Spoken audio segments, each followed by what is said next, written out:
Hello? Can I speak to Mrs. McCannon, please? Yes, speaking. Tony Taylor from the council, Mrs. McCannon. Yes? We've had one or two problems, I'm led to believe, with ants in the front garden.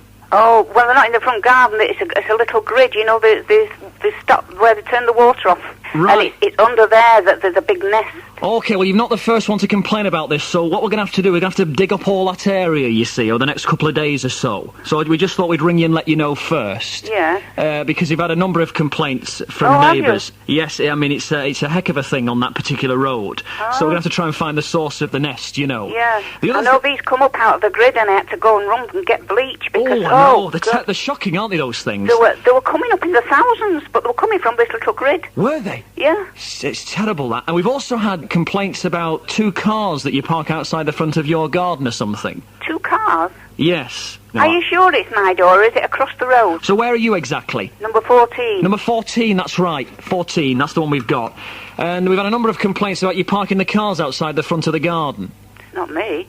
Our car's been there since we've been in the house. Well, you know you're not supposed to park there, don't you? You're not supposed to park where? Outside my own door? Well, I'm afraid you're not. Well, listen, if you come down here tonight, you will see cars worse than ours, you know, across the road. They're on the pavement. Well, you trying to blame somebody else now, are you? No. Cars are parked on the pavement across the road from me, and that is the hazard. Not us.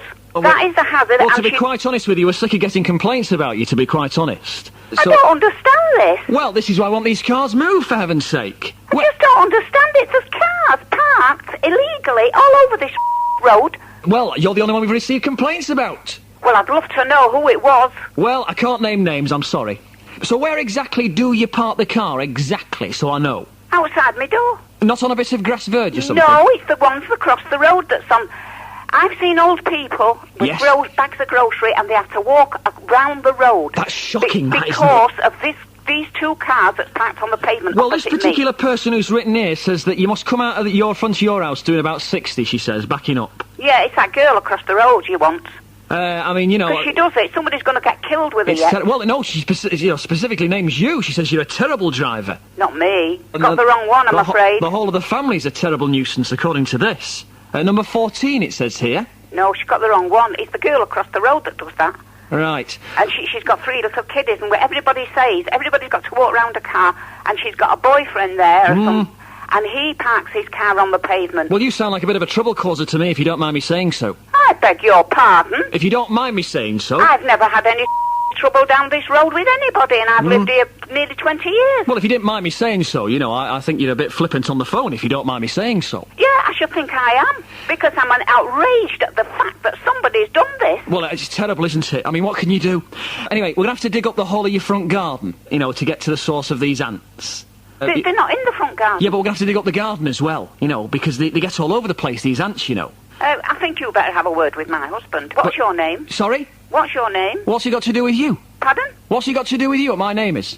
Well, I'd rather my husband speak to you. Well, I'd rather speak to you, to be quite honest with you. Well, I want to know who's done this. I want to know who's the trouble causer. All right, so we're going to dig up the whole of your garden. Is that okay? No, you better see my husband first. Yeah, but before I speak to him, how well do you get on with your daughter? Which daughter? Carol. How well do I get on with her? Yes. Are you on speaking terms with her? I should think I am, yes. That's very good. Well, maybe you won't after this, because this is Steve Penk from Piccadilly Key 103. Oh, my God. And she set you up, Anne. I'll kill her. You're live on the show at the moment, Anne. Oh, my God. I don't believe this. She asked if we could give you a call, and here you are, Anne. Oh, my God. It's your anniversary coming up soon, isn't it? Yes. Happy anniversary, Anne. I get hold of her. Listen, I know she'll be listening right now, so have you got a message for her? Just tell her when I get hold of her. Are you going to wring her neck? Something like that. Thank you very much, Anne. Okay.